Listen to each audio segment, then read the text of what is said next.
So you're about to make your mammogram appointment, and you're thinking all you have to do is just put your name and your date of birth and give a little insurance information, and then comes all these questions. And you're thinking, why the heck do I have to answer all of this? Well, today we're going to hear from Araceli Salazar, who is our center manager at the Rose Galleria, and she's going to talk about the importance of what a patient tells you is to having your mammogram, and how, when you're totally open and let us know everything, it could save your life. When you subscribe to our show, you help us grow. Someone you know may need to hear this story, so please share with your family and friends and consider supporting our mission at therose.org. Let's talk about your breast. A different kind of podcast presented to you by The Rose, a breast center of excellence and a Texas treasure. You're going to hear frank discussions about tough topics, and you're going to learn why knowing about your breast could save your life. Araceli, thank you so much for being with us on the show today. You're one of our oldies. You've been here for 16 years. My gosh. I have. I bet you've seen a lot of changes during that time. I've seen a lot of changes and learned a lot of things and grown in the process. Oh, yeah. Tell me what your job is. I'm the center manager for the Galleria office. And where is the Galleria? It is in Bel Air. So we always try to clarify that. It's just that it's across town. We don't want people to get confused about what center they're going to. So tell me a little bit about yourself. How'd you get into this work? I started off in a file room, believe it or not, when I was about 20 years old. Mm-hmm. And the doctor that I worked for needed sometimes help with interpretation. So I would go in and help translate. And then I had to cover for other people. So I started learning little by little. And before I knew it, they were asking if I wanted to be the manager. And I just stayed in the medical field ever since. Oh. So I just stumbled on it. But this particular job's a little different than the doctor's office. Very different. And in your day-to-day role, you have how many employees reporting to you? About 14, 15. And, of course, that's different positions. What does it involve? Schedulers? Medical records, schedulers, sponsorship coordinators, and front desk staff. Talk to us about when a patient's trying to make an appointment. It depends on what media she uses. If she's calling in or if she's using the online system, it's really important to make sure that they answer all of the questions that are asked, regardless, as honestly as possible, because that's going to help us determine the type of exam that they need. And we want to schedule the correct exam first, instead of finding out later that, well, there was some information that we didn't get that may change the type of appointment that she had. So just in general, what are the two different types that you're looking for? Well, of course, the yearly screening, which is no symptoms whatsoever. You're just coming back to make sure everything's A-OK every year. And then the diagnostic exams, which where you have symptoms. Either you found something, your doctor found a lump, you've got constant pain. That's a biggie. Some people are like, oh, well, I get pain every so often. That does not mean that you need a diagnostic mammogram. But if it's constant pain, then there's something wrong that needs to be looked at more in depth. And of course, there's that first timer. Yes. That is a whole different kind of exam and a whole new experience for that woman. Exactly. And how do you prepare them if you're talking to someone on the phone? We've got a list of questions for our schedulers to ask to make sure that we obtain as much information as we can. And that way they are the ones who determine whether this needs to be a yearly exam or a diagnostic exam. And then we offer our first available or an appointment that is more convenient for the patient. And that center is just inside the loop, very easy to get to. Extremely easy. So it is, but still, many times you're giving directions or and making sure that they understand, it's not going to take long, but things can happen and that kind of thing. One of the questions we used to get, because remember, I ran the front desk too at times, was, can I eat before my mammogram? Do I have to stay without food? And of course, that you could certainly eat before your mammogram, yes. But there are a couple of things we tell them about deodorant, two-piece. Correct. How do you go through that with them? Well, if they're on the phone, we do tell them, make sure to wear a two-piece outfit because the gowns are only to the waist, and so it's for their convenience. Yeah. And then the no deodorant, and if they have priors, it's preferable that they bring them with them, or we do our part to try and get them. If we know we need them for the diagnostic, they're coming from somewhere else, and somewhere else they found something, we automatically go ahead and send a form to the previous facility. So that's information that we need to obtain so that we can have it. We can do our part to make sure that what the doctor needs to make an accurate diagnosis is present for the patient's exam. And now, go through it again. Why are previous films important? Because if they found something somewhere else, the doctor needs this information to compare. Even if it's from a previous year, your body changes so much that the doctor needs a starting point. They need to know what's normal for you and what's not normal for you. They don't know your body like you do, or have a picture of it to be able to determine, oh wait, this is different from last year. It's all about comparison. It's all about comparison. And you really don't have a complete test until you're compared to the old films. Correct. Right. So that often is a real challenge for patients because so many centers don't really want them to pick them up. Exactly. Right? And they're sometimes drag feet getting them to us, but that is that patient's right. Yes, it to is. have that film, and it is a requirement of law. Yes. So just making sure patients know they can ask for their films from anyone, right? So tell us what first-time patients find most surprising. How pleasant it is that it really doesn't hurt that much, and how nice everyone is. Oh. Everyone's so nice and sweet and comforting. I was so scared, and they leave very, very surprised that, you hear, I guess they hear horror stories about, oh, it hurts, I'm not going to say it doesn't completely hurt because It's awkward. Yeah, it's a very awkward exam, but it's not as scary as you would think it is. I think the scariest part to most patients is, am I going to leave and they're going to tell me that I have breast cancer? But that is not what any of the screenings are for. No. Right. Oftentimes when we do see something, it means an additional test, of course. Or if your breasts are real dense, we may ask you to come back and have an ultrasound or a diagnostic mammogram, but still, we don't start worrying until we get much further down the line. Exactly. That is not that uncommon, really. So tell me about male patients. You've seen male patients at your center. We have. We don't have a great deal of them, but we do have them. How do you treat them?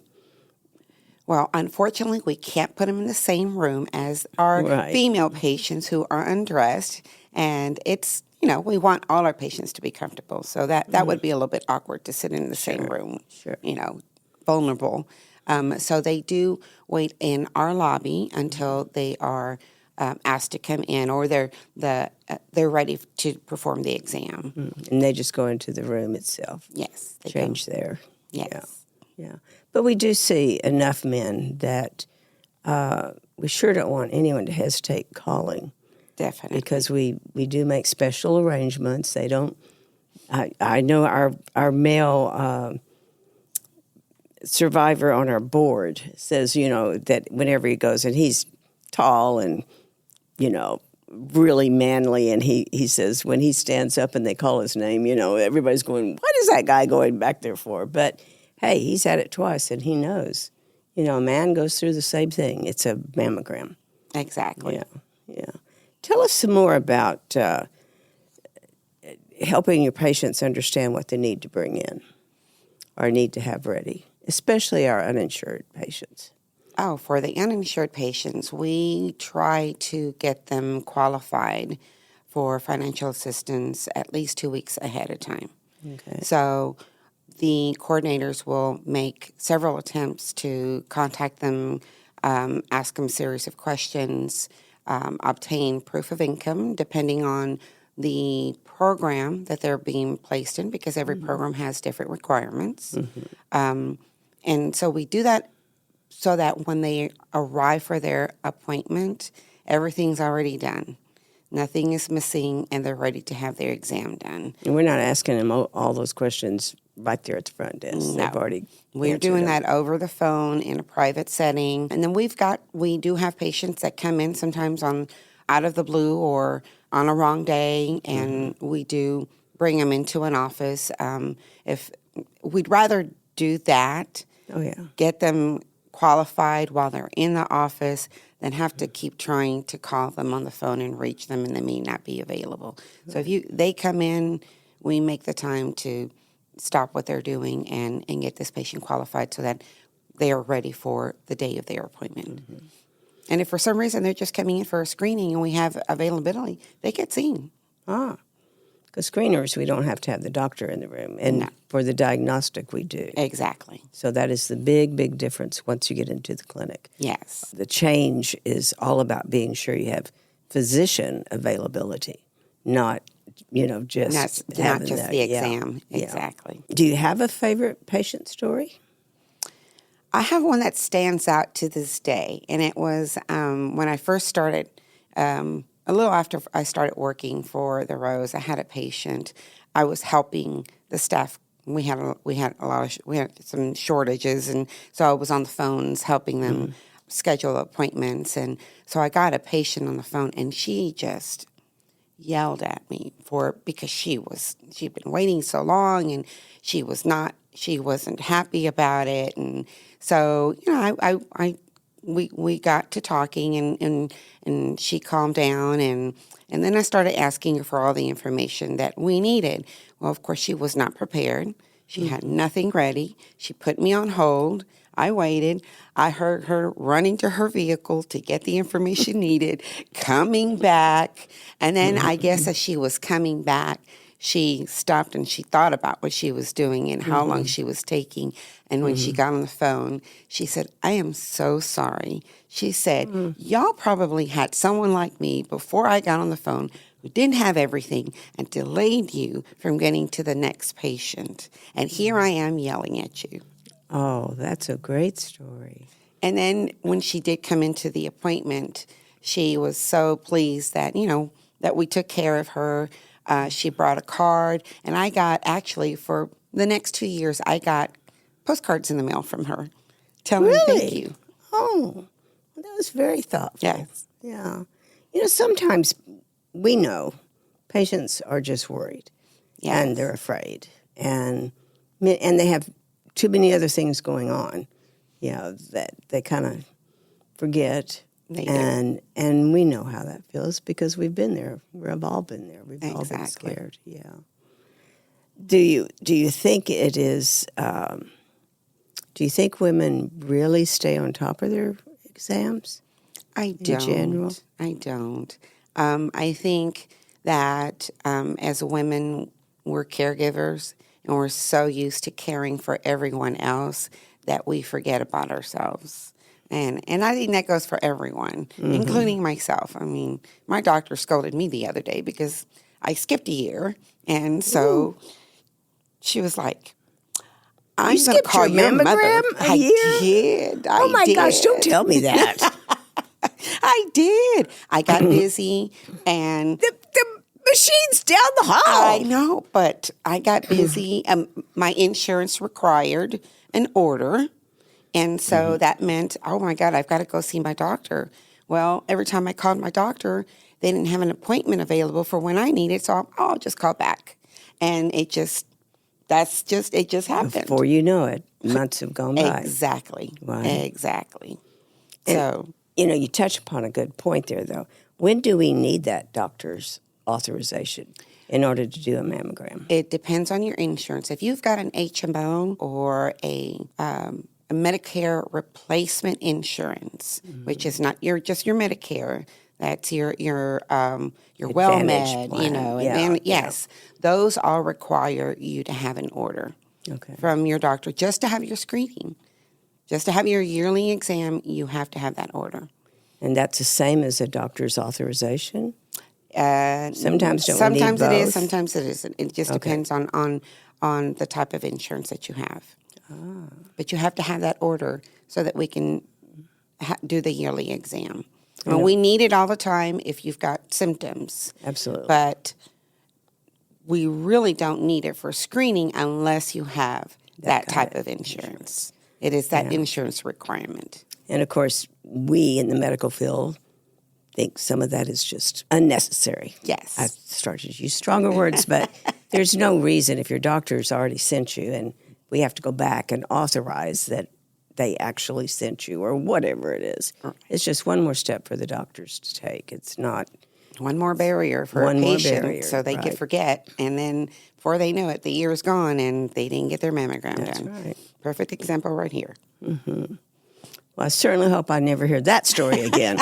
Gee. All right. Let's think of some other things that you see in your daily job. Do you have any examples of ways that patient could be more prepared or makes the exam easier, or just making sure that they tell us their full history? That's so important.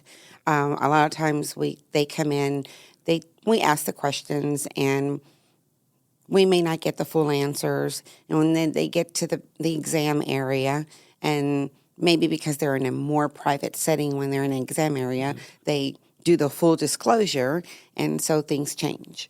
That a disclosure like what? Like, oh, well, yes, I had cancer, or yeah, I do have a lump. I did find something, or my boyfriend found it. Those are important things that we need to know because it helps the doctor when they're and it helps us determine which exam is correct. What do we really need to see you for? Right. And it could also go the other way, where the patient's been scheduled for a diagnostic, but she's telling us she doesn't feel anything. Correct. And then what happens? Well, then we have to get clarification, and then there's a delay. And the last thing we want to do is delay you on the day that you come in, or have the exam change and tell you, well, we don't have an appointment available for this because we've delayed so long. We're going to have to reschedule you for a different date. We don't want to have to do that, which is why we ask all the questions that we do. And sometimes they may seem a little bit too private, but that's information that's needed, that the doctor needs, that we need, so that we can make sure you get seen on the day that you come in. So, and you also have had the times where the lady says, I don't feel anything. And then you have to ask that question of, well, your doctor said you needed a diagnostic test. Oh, yeah, he found something. But exactly. But that's a whole thing. There's things that we might not feel that our physicians would. And certainly things that could be on the mammogram. Oh, definitely. That's why it's important to have that mammogram done every year, because it's going to capture it before you ever feel it. Is it very hard to have a screening mammogram at your center? Oh, no. We typically have availability on a daily basis.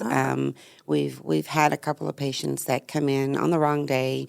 We go ahead and just work them in because it's a screening mammogram that does not take that long. And the diagnostic, though, we might have a bit of a wait. Yes. For the screening, you don't have to see the doctor. You just come in, you have your exam. You're typically in and out within 20, 30 minutes most. So I'm a patient and I get a letter that says, oh, you need additional testing. What happens then? You either call in and we explain what the additional testing is. or we will call you if you haven't called us to let you know that it's important that you come back in because it was a recommendation by the radiologist to have additional testing because something changed and they need to see it in depth. Right. And many times it won't be their doctor calling them just because they're expecting us to call them, right? Correct. So don't wait on that for sure. No, always. I mean, it's good to be the person for you to call in, not to wait for us to call in. But we will do that. We will call. What do you think makes the Rose a little different when it comes to our patients? What makes us different is our mission, our staff, how we're able to relate to our patients because all our staff come from different walks of life, different nationalities, and that helps them relate to them. I myself, I was born in Mexico, and so I'm able to relate to a lot of our patients that were born elsewhere, who came here, who became citizens, and it helps to be able to be relatable. We're able to communicate with all types of other languages. We've got patients that speak, not patients, but our staff that speak Vietnamese, that speak Spanish. And if we don't have staff that doesn't speak the language, we also have ways of getting that translation so that we can make sure we're getting the correct information, the patient is getting the education in a language that they understand that will benefit them so that when they come in, everything is done correctly and they understand what's going on. But it even goes a little bit deeper than that because you've been there. I have. You know what it's like not to go and have tests or health care or because you didn't know what would happen. I understand the struggles of going through that. Mm-hmm. And I think that's one of the things at the Rose we recognize every person has dignity. We're going to value them, and they're going to be safe with us. We don't really care about all that. We just want them to have their mammogram. Yes. Yeah, and I think that's throughout the whole staff. Because like you said, we have women coming from all different walks of life, many different languages spoken. We understand different cultures and why there may need to be a little more privacy than others. We see so many, and so many that would not have health care if we weren't there. Exactly. And so, as we wind up here, Araceli, what is the one message you wish every woman would hear? I would say maybe to prioritize yourself. And how do you do that? By making sure you're healthy enough to be there for your loved ones. Good message. Thank you so much for being with us today. Thank you. I was honored. Thank you for joining us today on Let's Talk About Your Breasts. This podcast is produced by Speak Podcasting and brought to you by The Rose. Visit therose.org to learn more about our organization. Subscribe to our podcast, share episodes with friends, and join the conversation on social media using hashtag Let's Talk About Your Breasts. We welcome your feedback and suggestions. Consider supporting The Rose. Your gift can make the difference to a person in need. And remember, self-care is not selfish. It's essential.